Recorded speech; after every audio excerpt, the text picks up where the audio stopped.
নমস্কার, সবাই কেমন আছেন? ভালো আছেন তো?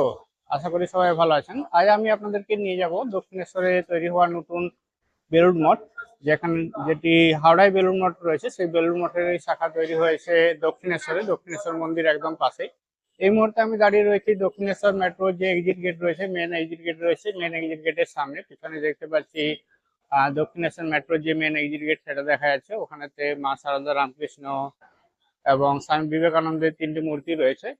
চলুন কথা না বাড়িয়ে যাওয়া যাক, দেখে নেওয়া যাক কিভাবে যাওয়া যাবে। আমি আপনাদেরকে দেখাবো পুরো রাস্তাটি, কি কিভাবে যেতে পারবেন না পারবেন সমস্ত কিছু। চ্যানেলটিতে নতুন হলে চ্যানেলটিকে সাবস্ক্রাইব করে আমাদের পাশে থাকুন, সঙ্গে থাকুন, দেখতে থাকুন। এটা এক্সিট গেট রয়েছে, এক্সিট গেট থেকে আমরা বেরিয়ে পরে সোজা আস্তে আস্তে মেট্রো স্টেশনের পাশ দিয়ে হেঁটে যাচ্ছি। আর ডান দিকে রয়েছে রেলের টিকিট কাউন্টার, বাঁ দিকে রয়েছে মূল যে শিয়ালদা ডানকুনি যে রেলের লাইনটি রয়েছে, ইস্টার্ন রেলওয়ে লোকাল ট্রেনের লাইন, সেই লাইনটা রয়েছে। এখানেতে একটা পেন ইউজ টয়লেট রয়েছে, চাইলে আপনারা ব্যবহার করতে পারেন।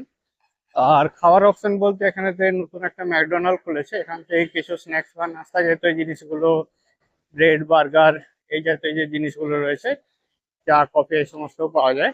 এগুলো এখান থেকে খাওয়া যেতে পারে। সামনে যে আমরা শেডটা দেখছি, এই শেডটা দিয়ে লোকাল ট্রেনের যে স্টেশন রয়েছে সেই স্টেশনেতে যাওয়া যায়। তাছাড়া মেট্রোর যে মেন এন্ট্রি গেট রয়েছে, মেন এন্ট্রি গেটের ঢুকের উপরেও দুটো লিফট দিয়ে বা সিঁড়ি দিয়েও সরাসরি যাওয়া যায়। এখানেতে ডান দিকের অংশতে রেলের যে টিকিট কাউন্টার, সেই টিকিট কাউন্টার রয়েছে। এখানেতে রেলের টিকিট কাউন্টার রয়েছে, যেটা দক্ষিণেশ্বর মন্দিরের আদলেতে তৈরি হয়েছে। আমি সামনে অংশ থেকে দেখাতে চেষ্টা করছি। এই যে এন্ট্রি গেটটা রয়েছে, এন্ট্রি গেটের দিয়েও ভিতরে মেট্রোর ভিতরতে যাওয়া যায়। সামনেতে পার্কিং রয়েছে, যেখানেতে টু হুইলার গুলো পার্ক করা রয়েছে। এটা দক্ষিণেশ্বর রেলওয়ে স্টেশনের যে টিকিট কাউন্টার সেটা রয়েছে, দক্ষিণেশ্বর মন্দিরের আদলে তৈরি করা হয়েছে। এই সিঁড়ি দিয়েই স্কাই ওয়াকেতেও যাওয়া যায়, আবার এখান থেকে ট্রেনেতেও যাওয়া যায়, আবার নিচ দিকে নামলে মেট্রোতেও যাওয়া যায়। সামনে যে অংশের সিঁড়িতে দেখতে পাচ্ছি, ওটা দিয়ে উপরে উঠা যায়। দক্ষিণেশ্বর মেট্রো এবং দক্ষিণেশ্বর রেলওয়ে স্টেশন একদমই পাশাপাশি রয়েছে। এটা দক্ষিণেশ্বর মেট্রোর সামনের দিকের অংশ রয়েছে। এখান থেকে অটো এবং টোটো সমস্ত কিছুই পাওয়া যায়। অটো বা টোটো যেতে চাইলে 10 টাকা করে ভাড়া রয়েছে, সময় লাগে 2 থেকে 3 মিনিটের মতো। আমি আপনাদেরকে সরাসরি গিয়ে দেখাবো। এখান থেকে রামকৃষ্ণ মঠ, বেলুড় মঠে, মিশনে যাওয়া বাদ দিয়ে এখান থেকে বৃন্দাবনেতেও যাওয়া যায়। বৃন্দাবনেতে এখন ঝুলন উৎসব চলছে, যাওয়া যায় আদ্যাপীঠ মন্দিরেতে। আর এখান থেকে বাঁ দিয়ে গেলে ওদিকেতে রয়েছে আলমবাজার। আলমবাজারেতে এখান থেকে হেঁটে গেলে 3-4 মিনিট বলে শ্যাম মন্দির রয়েছে, যেখানে খাটু শ্যামজির মন্দির রয়েছে। উপরেতে স্কাইওয়াক রয়েছে, স্কাইওয়াক দিয়েও আপনারা সরাসরি যেতে পারেন বা নিচ দিয়েও যেতে পারেন। স্কাইওয়াক দিয়ে গেলে এখান থেকে উঠে পরে লাস্ট প্রান্তে নেমে আবার ডান দিকে যেতে হবে। আর এখান থেকে ডান দিকেও একটা রাস্তা রয়েছে, যেটা থেকে প্রায় 150 মিটার আগে গিয়ে বাঁ দিকে একটা গলি রাস্তা ঢুকেছে। সেই গলি রাস্তা দিয়ে গেলে ওখানে একটা কলেজ রয়েছে, হিরালাল কলেজ বলে একটা ওমেন্স কলেজ রয়েছে। ওই কলেজের পাশ দিয়ে যে রাস্তাটা রয়েছে, রাস্তাটা দিয়েও যাওয়া যায়। এটা দক্ষিণেশ্বর যে মূল বাস স্ট্যান্ড রয়েছে, সেই বাস স্ট্যান্ডের এই পাশের অংশটা রয়েছে, ও পাশে বাসগুলো দাঁড়ায়। রেল ব্রিজটা ক্রস করে এ পাশে আসতে হয়, তারপর স্কাইওয়াকের উপর দিয়ে বা নিচ দিয়ে বা এখানে আদ্যাপীঠ দিকে যাওয়ার যে রাস্তাটা রয়েছে, সেই রাস্তাটা দিয়েও যেতে পারেন। চলুন যাওয়া যাক। আমি স্কুটি দিয়ে যাচ্ছি, এখন স্কুটি চালু করলাম, তারপর আস্তে আস্তে এগিয়ে যাচ্ছি, আপনাদেরকে রাস্তাটা দেখাচ্ছি। দক্ষিণেশ্বর রানী রাসমণি স্কাইওয়াকের নিচ দিয়ে যাচ্ছি, আবার ডান দিক দিয়েও যাওয়া যায়। এখান থেকে গাড়ি টাড়ি গুলো সমস্ত যাচ্ছে। আমি আস্তে আস্তে ডান দিকে চলে যাব। দক্ষিণেশ্বর যে গোল সার্কেলটা রয়েছে, সার্কেলটা এখানে রয়েছে। আর দক্ষিণেশ্বর মন্দিরে ঢোকার যে মেন এন্ট্রি গেট রয়েছে, সেই মেন এন্ট্রি গেট দিয়েই আমি আস্তে আস্তে যাচ্ছি। এখানে বাঁ দিকের থেকে যাওয়ার রাস্তা রয়েছে, ডান দিকের থেকে আসার রাস্তা রয়েছে। এগিয়ে যাচ্ছি ব্রিজের নিচ দিয়ে। এখান থেকে ব্রিজটা যেখানে শেষ হচ্ছে, তার আগে ডান দিকে যে রাস্তাটা গেছে, ওই রাস্তাটাতে গেলেই আমরা পৌঁছে যাব বেলুড় মঠের যে নতুন অফিসটা হয়েছে, সেই অফিসেতে। আর ডান দিক থেকে এলো কেউ হিরালাল কলেজের পাশ থেকে এলো, কোন রাস্তায় গিয়ে পৌঁছাবেন সেটাও আপনাদেরকে দেখিয়ে দিচ্ছি। দক্ষিণেশ্বর মন্দির থেকেও বেলুড় মঠের দক্ষিণেশ্বর শাখার যে মন্দিরটা তৈরি হয়েছে সেটা দেখতে পাওয়া যায়। দক্ষিণেশ্বর মন্দির থেকে ডান দিকে তাকালে, যেখানেতে খাওয়া দাওয়ার জন্য যে ভোজনালয় রয়েছে, সেখান থেকে ডান দিকে তাকালে ওই মন্দিরটা দেখতে পাওয়া যায়। আমি দক্ষিণেশ্বর মন্দিরের যে সিংহদুয়ার রয়েছে, সিংহদুয়ারের একদম সামনে পৌঁছে গেছি। ডান দিকে না গিয়ে এখান থেকে আমি বাম দিকে চলে গেলাম, সোজা না গিয়ে। এখানেতে বিভিন্ন ধরনের হোটেল, রেস্টুরেন্ট, লজ টজ এই সমস্ত কিছু রয়েছে, যেখান থেকে খাবার দাবার এবং থাকা থাকার সমস্ত ব্যবস্থা রয়েছে। রয়েছে বিভিন্ন ধরনের দোকানপাটও, যেখান থেকে নিত্য প্রয়োজনীয় জিনিসগুলো আপনারা সংগ্রহ করতে পারবেন। তাই ঠাকুরের ছবি হোক বা পুজোর বিভিন্ন যে জিনিসপত্র রয়েছে সেই জিনিসপত্রগুলো। এপাশেতে বেশ কিছু গেস্ট হাউস রয়েছে, যেখানেতে সুলভ মূল্যে থাকা যায়। সামনে একটা পে এন্ড ইউজ টয়লেটও রয়েছে, কিছু খাবার দোকানও রয়েছে। দেখতে পাচ্ছি কানাডা ব্যাংক রয়েছে, কানাডা ব্যাংকের পাশ দিয়ে আমরা এগিয়ে গেলাম। কেউ যদি কলেজের গলি দিয়ে আসেন তাহলে এখানেতে ডান দিকে একটা গলি আসছে, গলিটা আপনাদেরকে দেখিয়ে দিচ্ছি। এই যে গলিটা আসছে, এই গলি দিয়ে আসতে হবে, এই গলি দিয়ে পৌঁছে যাবেন। ওদিকে আদ্যাপীঠ দিকে যাওয়ার যে রাস্তা রয়েছে সেই রাস্তা দিয়ে আমরা সামনে আবার গিয়ে বাঁ দিকে নিয়ে নেবো, একটু আগে গিয়ে। চলুন যাওয়া যাক। এখান থেকে দক্ষিণেশ্বর মন্দির থেকে যে গাড়িগুলো বেরিয়ে আসে, সেই গাড়িগুলো যে রাস্তা দিয়ে বেরিয়ে আসে সেই রাস্তাতেই এই রামকৃষ্ণ মিশন যে মঠটা তৈরি হয়েছে, মঠ বা মন্দিরটা যেটা তৈরি হয়েছে সেটা এখানেই হয়েছে।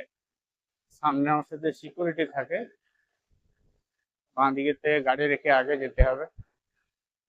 মঠে যাবো, মঠে। এখানে রামকৃষ্ণ মিশনের যে মঠটা রয়েছে সেই মঠেতে পৌঁছে গেছি। সামনে অংশতে আমি গাড়ি রাখি, তাহলে আপনাদেরকে এগুলো দেখিয়ে দিচ্ছি।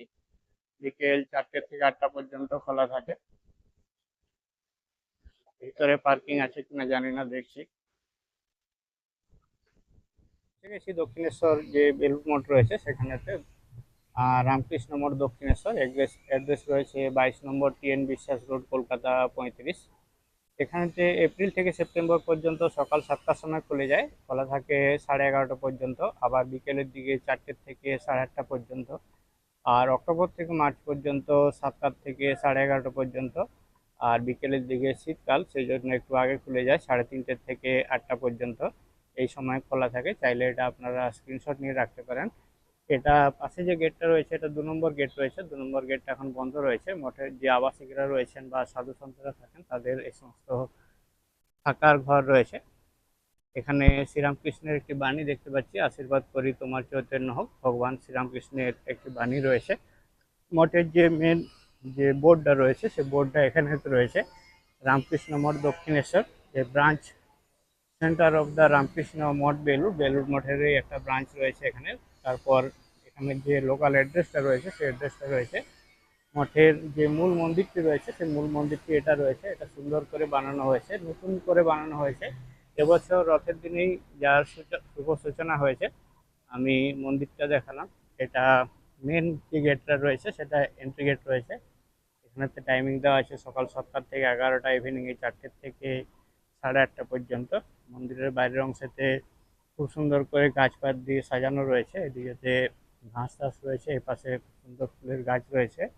মন্দিরের প্রবেশের জায়গাটা এদিকে রয়েছে। এপাশ থেকে আস্তে আস্তে ঢুকে গেলে এখানেতে এটাই সেই মূল যে মন্দিরটা রয়েছে, মূল মন্দিরটা রয়েছে। গ্রাউন্ড ফ্লোরেতে এখানেতে ভজন কীর্তন এই সমস্ত ব্যবস্থা রয়েছে। ফার্স্ট ফ্লোরেতে শ্রীরামকৃষ্ণের একটা বড় সড়ো মূর্তি রয়েছে মন্দিরের যে এই পোর্শনটা দেখতে পাচ্ছি এখানেতে।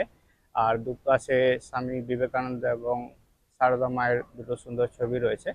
এখানে ছেলেদের এবং মেয়েদের আলাদা আলাদা করে বসার জায়গা রয়েছে। ছেলেদের বসার জায়গা ডান দিকে রয়েছে, এই পাশের যে অংশটা রয়েছে এই অংশতে। মেয়েদের বসার জায়গাটা বাম দিকে রয়েছে। মাথার উপরে অনেকগুলো ফ্যান রয়েছে। যারা নিচে বসতে পারবেন না তাদের জন্য টুলের ব্যবস্থা রয়েছে।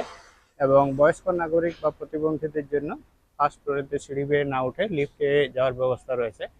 বাইরেতে এই মন্দিরের যে ঢোকার আগে ডান দিকের অংশতে জুতো চপ্পল এই সমস্ত খুলে রেখে তারপর মন্দিরেতে প্রবেশ করতে হয়। মন্দিরে দর্শন করে কেউ পুজো দিতে চাইলে পুজোও দিতে পারেন, শুকনো ফল ফল এবং ফুল এবং প্রসাদ নিয়ে গিয়ে ওখানেতে বড় বড় যে ডালাগুলো রাখা রয়েছে ডালাতে রেখে আপনারা পুজো দিতে পারেন। ওখান থেকে যখন আরতি হয় তখন ওই পুজোর গুলো নেওয়া হয়। বাইরেতে দর্শনার্থীদের জন্য বাথরুম টয়লেটের ব্যবস্থা রয়েছে। ভিতরেতে এখন ক্যামেরা অ্যালাউড নেই, মহারাজের কাছ থেকে পারমিশন নিয়ে তারপরে করতে হতো। এই রথযাত্রার দিনেই নতুন মন্দিরটি ওপেন হয়েছে। আর এটা দক্ষিণেশ্বর মন্দির থেকে বেরিয়ে যাওয়ার রাস্তা। আর এদিকের থেকে দক্ষিণেশ্বর মন্দির থেকে যারা বেরিয়ে আসছেন তাদের ওখানেতে টোকেন চেক হচ্ছে, তারপর তারা বেরিয়ে আসছেন। এটা প্রাইভেট রোড রয়েছে। আমরা পুরো মন্দিরটা দেখে নিলাম। এই ভিডিওতে আপনাদেরকে দেখাতে চেষ্টা করলাম দক্ষিণেশ্বরে যে রামকৃষ্ণ মঠের নতুন মঠ এবং মিশনের যে মন্দিরটি খুলেছে, মন্দিরটিতে দক্ষিণেশ্বর স্টেশন থেকে বা মেট্রো স্টেশন থেকে কিভাবে আসবেন। দক্ষিণেশ্বর মন্দিরের পাশ দিয়েও আসতে পারেন বা এদিকেতে কলেজের যে গলিটা রয়েছে সেটা দিয়েও আসতে পারেন। ভিডিওটি আপনাদের ভালো লাগলে অবশ্যই চ্যানেলটিকে সাবস্ক্রাইব করে সঙ্গে থাকুন। চ্যানেলটিতে ভিডিওতে একটি অবশ্যই লাইক করে দিন। চ্যানেলটিতে নতুন হলে আমাদের পাশে থাকুন। দেখা হচ্ছে পরবর্তী ভিডিওতে। সবাই ভালো থাকুন, সুস্থ থাকুন। দেখা হচ্ছে পরবর্তী ভিডিওতে। Thank you for watching.